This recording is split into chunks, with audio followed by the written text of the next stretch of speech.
TiMi, ഇപ്പോൾ നേതാക്കൾ പ്രതികരിക്കുമ്പോൾ ധാർമ്മികത ആരാണ് ഉയർത്തിപ്പിടിക്കുന്നത് എന്നൊരു വെല്ലുവിളി പരസ്പരം നടത്തുന്നുണ്ട്.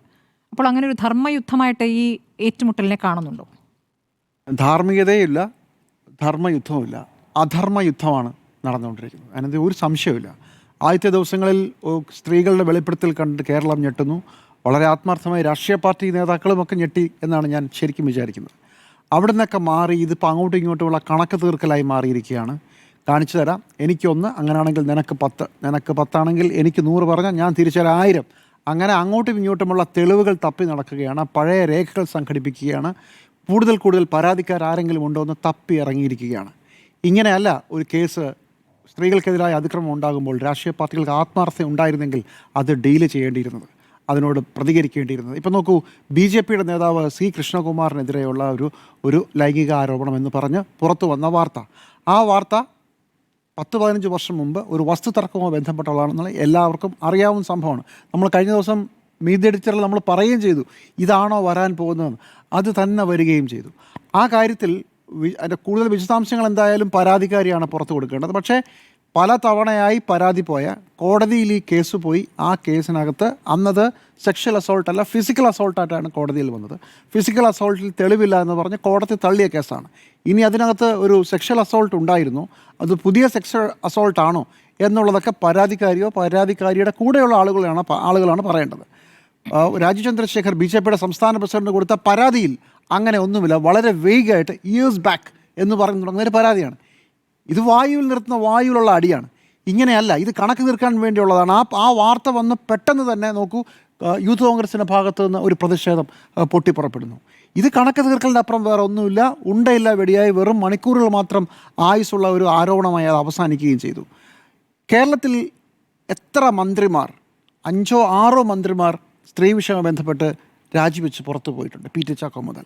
പക്ഷേ ഒരു കാര്യം കൂടെയുണ്ട്, ഇവരെല്ലാവരും രാഷ്ട്രീയത്തിൽ തലയുയർത്തി തിരിച്ചു വന്നിട്ടുണ്ട്. P.T. ചാക്കോയ്ക്ക് വേണമെങ്കിൽ അങ്ങനെ മരിച്ചു പോയതുകൊണ്ട് അങ്ങനെ ഒരു കംബാക്ക് ഉണ്ടായില്ല എന്ന് പറയാം. പക്ഷേ ബാക്കി എല്ലാവരും മന്ത്രിമാരായിട്ടൊക്കെ തന്നെ വന്നാണ്. ഇപ്പോൾ പിണറായി വിജയൻ സർക്കാരിൽ 2 മന്ത്രിമാർ നിൽപ്പുണ്ട്.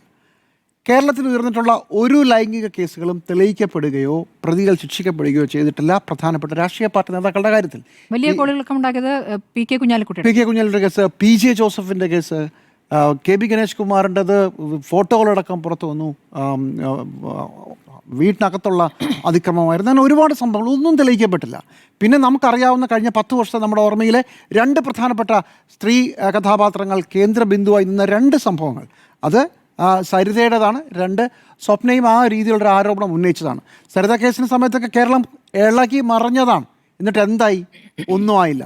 പക്ഷേ ഞാൻ സരിത കേസിൽ അവർ ഉന്നയിച്ച ആരോപണങ്ങൾ പൂർണ്ണമായും കള്ളമല്ല എന്ന് വിശ്വസിക്കുന്ന ഒരാളാണ് ഞാൻ.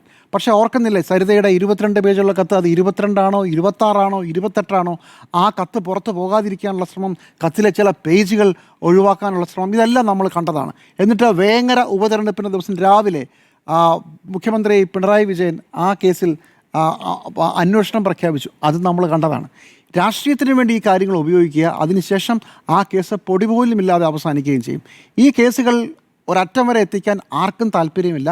അത് അന്നേരത്തെ ആവശ്യത്തിന് വേണ്ടി ഉപയോഗിക്കുന്ന അധർമ്മ യുദ്ധമാണ് കേരളത്തിൽ എല്ലാ കാലത്തും സ്ത്രീ വിഷയത്തിൽ, സ്ത്രീകളുടെ കാര്യത്തിൽ എല്ലാം ഇവർ ഉപയോഗിച്ചിരിക്കുന്നുള്ളതിൻ്റെ ഒരു തെളിവ് കൂടിയായി മാറാൻ പോവുകയാണോ ഈ രാഹുൽ മാങ്കൂട്ടത്തിൽ MLAയുടെ വിഷയം എന്ന് ഞാൻ ഭയപ്പെടുന്നു. അങ്ങനെ ആകാതിരിക്കട്ടെ. നമുക്ക് നമ്മുടെ മുമ്പിലുള്ള ഏറ്റവും അവസാനത്തെ ഉദാഹരണങ്ങൾ പക്ഷേ നേരെ തിരിച്ചാണ് പറയുന്നത്. ഈ സരിതയുടെ ആരോപണങ്ങൾ അവസാനം പ്രധാനപ്പെട്ട കോൺഗ്രസ് നേതാക്കൾക്കെതിരെ വരികയും അവരെല്ലാവരും പല രീതിയിൽ സെറ്റിൽ ചെയ്യാൻ ശ്രമിച്ചതിൻ്റെ ഓഡിയോ ശബ്ദരേഖകൾ ഇന്നും നമുക്ക് ഇൻ്റർനെറ്റിൽ തപ്പിയാൽ കാണാം. എനിക്ക് പൈസ തരാമെന്ന് പറയുന്നു, ആ പൈസ ഞാൻ തരില്ല എന്ന് കോൺഗ്രസ് നേതാവ് പറയുന്നു. നിങ്ങൾ വേറൊരാളോട് ചോദിക്കൂ പറയുന്നു, അയാളെ വിളിക്കുന്നു. ഇതെല്ലാം നമ്മൾ കണ്ടതാണ്. അവസാനം പരാതിക്കാരുടെ ക്രെഡിബിലിറ്റി ഇല്ലാതായി ആ കേസ് വേറൊരു രീതിയിൽ അങ്ങ് അവസാനിച്ചു. അവരുടെ ദൃശ്യങ്ങൾ ദുരൂഹമായ ചില സോഴ്സുകൾ ലീക്ക് ചെയ്യുന്നു. ഇങ്ങനെയാണ് കേസ് അവസാനിച്ചത്. സ്വപ്ന സുരേഷ് ആണെങ്കിലോ 3 പ്രധാനപ്പെട്ട കേരളത്തിലെ CPM നേതാക്കൾക്കെതിരെ, മന്ത്രിമാർക്കെതിരെ ആരോപണം ഉന്നയിച്ചു. അപ്പോൾ അവരെന്താ ചെയ്തത്? അപ്പോൾ പാർട്ടി പെട്ടെന്ന് തടികുടഞ്ഞ് എഴുന്നേറ്റിട്ട് മാനനഷ്ടത്തിന് കേസ് കൊടുക്കണം, അതെ പാർട്ടി അനുവദിച്ചിരിക്കുന്നു. എന്നിട്ടോ അന്നത്തെ ഒരു പ്രധാനപ്പെട്ട മന്ത്രിയുടെ പ്രതികരണം, അവരുടെ ജീവിതത്തിൽ ഒരുപാട് ബുദ്ധിമുട്ട് അനുഭവിച്ച സ്ത്രീയാണ്, അതുകൊണ്ട് എനിക്ക് അവരെ ഇനി കൂടുതൽ വിഷമിപ്പിക്കാൻ ആഗ്രഹിക്കുന്നില്ല എന്നാണ് പറഞ്ഞത്. ഈ 3 പേരും പരാതി കൊടുത്തില്ല, അതും അവസാനിച്ചു. ഇങ്ങനെ അങ്ങോട്ടും ഇങ്ങോട്ടും അവസാനിക്കുന്ന കേസുകൾ, ആർക്കും താല്പര്യമില്ലാത്ത കേസുകൾ. ഇപ്പോൾ ഇവിടെ ഒരാൾ രാഹുൽ മാങ്കൂട്ടത്തിൽ പ്രതിസ്ഥാനത്ത് നിൽക്കുമ്പോൾ എങ്ങനെ അതൊരു ആയുധമാക്കി മാറ്റാമെന്ന് ഇടതുപക്ഷം ആലോചിക്കുന്നു. അങ്ങനെയാണെങ്കിൽ ഇടതുപക്ഷത്തിന് ഒരു പണി എങ്ങനെ കൊടുക്കാം, ബി ജെ പിക്ക് എങ്ങനെ ഒരു പണി കൊടുക്കാം എന്ന് തിരിച്ചാലോചിക്കുന്നു. ഇന്ന് ഷാഫി പറമ്പിൽ എം പിക്കെതിരെയുള്ള വളരെ വലിയ പ്രതിഷേധങ്ങൾ ഉണ്ടാവുകയാണ്. സത്യത്തിൽ കൈവിട്ടു പോകുന്ന പ്രതിഷേധങ്ങൾ. എന്താണ് ഷാഫി പറമ്പലിനെ ലക്ഷ്യം വെക്കുന്നതിലൂടെ, പ്രതിപക്ഷ നേതാവിനെ ലക്ഷ്യം വെക്കുന്നതിലൂടെ സി പി എം പറയാൻ ശ്രമിക്കുന്നത് എന്താ? ഇവർ രണ്ടുപേരുമാണ് അദ്ദേഹത്തിൻ്റെ MLA പദവിക്ക് തടസ്സമായതാണോ? അങ്ങനെയാണെങ്കിൽ വി ഡി സതീശൻ പറഞ്ഞതുപോലെ 4 വിരലുകൾ നിങ്ങൾക്ക് നേരെ ചൂണ്ടും. നിങ്ങളുടെ ഭാഗത്തു നിന്നും MLAക്കെതിരെ പ്രശ്നം വന്നപ്പോൾ, പ്രധാനപ്പെട്ട ആൾക്കെതിരെ പ്രശ്നം വന്നപ്പോൾ നിങ്ങൾ കാര്യമായിട്ടൊന്നും ചെയ്തില്ല, അഥവാ ചെയ്ത പോലെ വരുത്തിയിട്ട് അവരെയൊക്കെ തിരിച്ച് പ്രധാനപ്പെട്ട പദവികളിലേക്ക് നിങ്ങളൊക്കെ കൊണ്ടുവന്നിട്ടുമുണ്ട്. ഇതെല്ലാം അങ്ങോട്ടും ഇങ്ങോട്ടും അറിയാമെന്നേ വെറുതെ ഒരു ഷോ കാണിക്കാനായി ഇന്ന് ഷാഫി പറമ്പിൽ എം പിക്കെതിരെ ആക്രോശിച്ച് ആഞ്ഞെടുക്കുകയാണ്. എന്താ ഉദ്ദേശിക്കുന്നത്? കോൺഗ്രസ്സുകാർക്ക് ദേഷ്യം മാധ്യമപ്രവർത്തകരോടാണ്. മാധ്യമപ്രവർത്തകർ റിപ്പോർട്ടർ TV എന്തോ ചെയ്തതുപോലെ നമുക്കെതിരെയാണ്. ഇങ്ങനെ തെരുവിൽ അധർമ്മ യുദ്ധം നടത്തി ഈ വിഷയം എങ്ങനെയെങ്കിലും പരമാവധി കത്തിക്കാൻ അങ്ങോട്ടും ഇങ്ങോട്ടും ശ്രമിക്കുന്ന ആളുകൾ. അതിനിടയ്ക്ക് ഇന്നലെ പ്രതിപക്ഷ നേതാവ് ഈ വിഷയത്തിൽ പുതിയൊരു ടേൺ വരുന്നത് പോലെ പറഞ്ഞു. ഞാൻ എനിക്കൊരു CPM കരുതിയിരുന്നു, BJP കരുതിയിരുന്നു എന്നൊക്കെ ഇന്നലെ പറഞ്ഞു. ഈ ചില സിനിമകൾ വരുന്നതിന് മുമ്പ് വളരെ വലിയ പ്രതീക്ഷയോടെ ബ്ലോക്ക് ബസ്റ്റർ ആവും എന്നൊക്കെ പറഞ്ഞ് വന്നാൽ ജനങ്ങൾക്ക് ഭയങ്കര പ്രതീക്ഷയായിരിക്കും. പടം അത്യാവശ്യം നല്ലതാണെങ്കിൽ പോലും ആ പടം പൊട്ടിപ്പോവും. അതേ അവസ്ഥയാണ് വി ഡി സതീശൻ പ്രതിപക്ഷ നേതാവിൻ്റെ വാർത്താ സമ്മേളനത്തിലൂടെ ഇന്നുണ്ടായത്. ആദ്യത്തേത് കൃഷ്ണകുമാറിനെതിരെയുള്ള ആരോപണത്തെക്കുറിച്ചായിരുന്നു. അദ്ദേഹം അങ്ങനെ കൃത്യമായി പറഞ്ഞില്ല, കാരണം അദ്ദേഹം വാർത്താ സമ്മേളനം വിളിക്കുമ്പോഴേക്കും അത് കെട്ടടങ്ങിയിരുന്നു. പക്ഷേ രണ്ടാമത്തെ ആരോപണം വളരെ ഗുരുതരമായ കാര്യമാണ്. 2019 മുതൽ 2024 വരെ കേരളത്തിലെ സർക്കാർ സ്വകാര്യ ഏജൻസിക്ക് കോൺട്രാക്റ്റ് കൊടുത്ത ആംബുലൻസുകളുടെ കോൺട്രാക്റ്റിന് 514 കോടിയായിരുന്നു. ഇതേ കമ്പനിക്ക് ഇപ്പോഴുള്ള ഇനി അങ്ങോട്ടുള്ള 5 വർഷം അതേ നമ്പർ ഓഫ് ആംബുലൻസിന് കോൺട്രാക്റ്റ് തുക 293. വി ഡി സതീശൻ ചോദിക്കുന്നത് എങ്ങനെയാണ് 514 കോടി 5 വർഷം കഴിയുമ്പോൾ 293 കോടിയായി കുറയുന്നത്? അപ്പോൾ ആദ്യം കൊടുത്ത പണം വളരെ കൂടുതലായിരുന്നില്ലേ? നമുക്ക് ഓർമ്മയുണ്ടാകും, അന്ന് ഇത് വളരെ വലിയ വിവാദമായിരുന്നതാണ്. ഇപ്പോഴാണ് അതിന് ബാക്കി തെളിവുകൾ കൂടി വരുന്നത്. പക്ഷേ അതൊന്നും ഏൽക്കുന്നില്ല. കാരണം വി ഡി സതീശൻ പറഞ്ഞു വെച്ച ഒരു സാധനം എന്തോ ഭയങ്കര ബോംബ് വരുന്നു എന്നുള്ളതാണ്. അതിൻ്റെ പേരിൽ ഈ ജെനുവിനായിട്ടുള്ള ആരോപണം പോലും ഇന്ന് ആരും ശ്രദ്ധിക്കാതെ അവസാനിക്കുന്ന ഒരു കാഴ്ചയാണ്. ഇത് പ്രശ്നം നേരത്തെ ഞാൻ പറഞ്ഞ 1-ന് 10, 10-ന് 100, 100-1000 എന്ന് പറഞ്ഞ് അങ്ങോട്ടും ഇങ്ങോട്ടും ആളുകളുടെ അണിയറ കഥകൾ തപ്പി കേരളത്തിലെ രാഷ്ട്രീയ പാർട്ടികൾ ഇറങ്ങിയിരിക്കുകയാണ്. ഇത്രയും നാണം കെട്ട മലീനസമായ ഒരു രാഷ്ട്രീയ പരിപാടിയിലേക്ക് എല്ലാവരും പോകുന്നു. എല്ലാവരും അങ്ങോട്ടും ഇങ്ങോട്ടും പാതിരാത്രി ഇവരൊക്കെ എവിടെയൊക്കെയാണ് പോകുന്നതെന്ന് ടോർച്ചടിച്ചുകൊണ്ട് നടക്കുന്നു. ഇങ്ങനെയല്ല കേരളത്തിൽ രാഷ്ട്രീയം കളിക്കേണ്ടത്, ഇങ്ങനെയല്ല കേരളത്തിലെ രാഷ്ട്രീയ പ്രവർത്തകർ ചെയ്യേണ്ടത്. ഈ വിഷയത്തിൽ ഇന്ന് കേരള സർക്കാർ ചെയ്ത ഒരു പ്രധാനപ്പെട്ട കാര്യം, ഞാൻ അതിനെ അഭിനന്ദിക്കുന്നു. കേരള സർക്കാർ കേസെടുത്തിരിക്കുകയാണ്. ശരി, കേസെടുത്തിരിക്കുന്നു. കേസിൽ പരാതിക്കാരിയുണ്ടോ, കേസിൽ ആർക്കെങ്കിലും മൊഴിയുണ്ടോ, അത് മുന്നോട്ട് വരട്ടെ. അത് ആ വഴിക്ക് പോകണം, അതവിടെ അവസാനിപ്പിക്കണം. അതല്ലാതെ അങ്ങോട്ടും ഇങ്ങോട്ടും ഉണ്ടയില്ലാ വെടികൾ വെക്കുകയും മറ്റ് ജനപ്രതിനിധികളെ വഴിയിൽ തടയുകയും വിത്തുകാളയുമായുള്ള പ്രകടനം. നാളെ ഇപ്പോൾ കേൾക്കുന്നത് കോൺഗ്രസ് തിരിച്ച് പാലക്കാട് വിത്തുകാളയുമായി തിരിച്ചൊരു പ്രകടനം നടത്താൻ പോകുന്നതാണ്. ഇത് എന്തൊരു നാണക്കേടാണ്! ഇങ്ങനെയാണോ? കഴിഞ്ഞ ഈ രാഹുൽ മാങ്കൂട്ടത്തിൽ MLAയുടെ കഥ വരെ CPM-ഉം BJP-യും അതുപോലെ തന്നെ കോൺഗ്രസുമൊക്കെ ഒരു തരത്തിലും ഉത്തരവാദിത്വം ഇല്ലാതെയാണ് ഈ കാര്യങ്ങളെല്ലാം കൈകാര്യം ചെയ്തിട്ടുള്ളത്. അത് നിങ്ങൾ അംഗീകരിക്കുക ആദ്യം.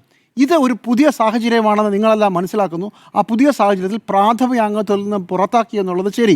ഇനി ഈ കേസിൽ അന്വേഷണം വരട്ടെ, തെളിവുകൾ വരട്ടെ, അതുവരെ കാത്തിരിക്കൂ.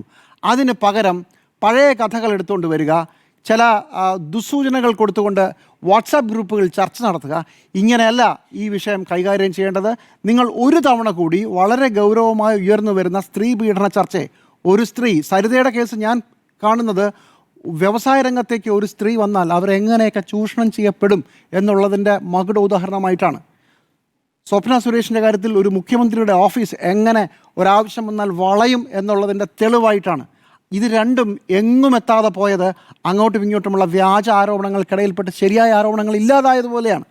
അതുപോലെ ഈ വിഷയവും രാഹുൽ മാങ്കൂട്ടത്തിനെതിരെ ഉന്നയിക്കപ്പെട്ട ആരോപണങ്ങളും അങ്ങനെ ഇല്ലാതായി പോകേണ്ടതല്ല.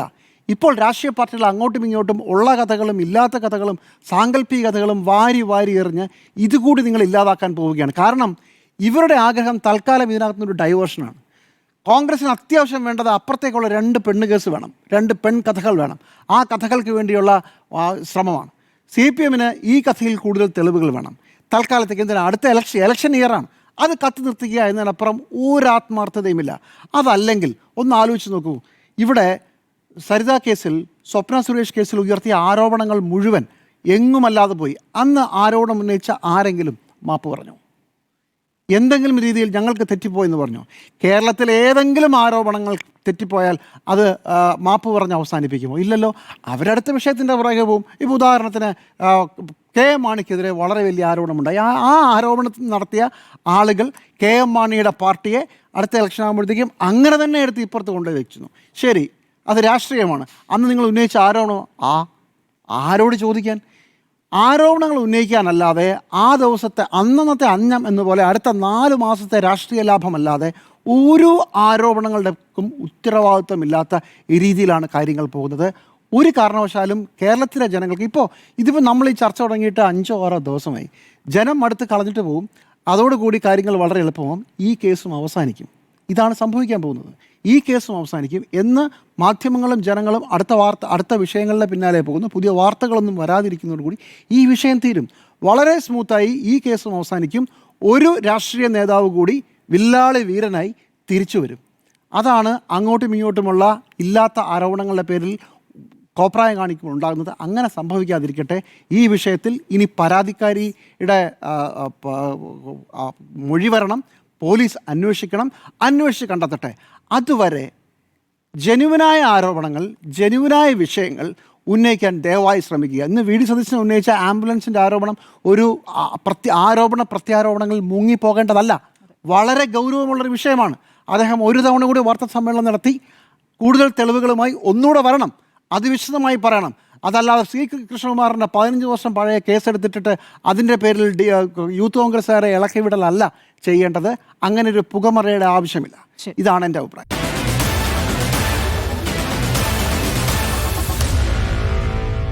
Meet the editors.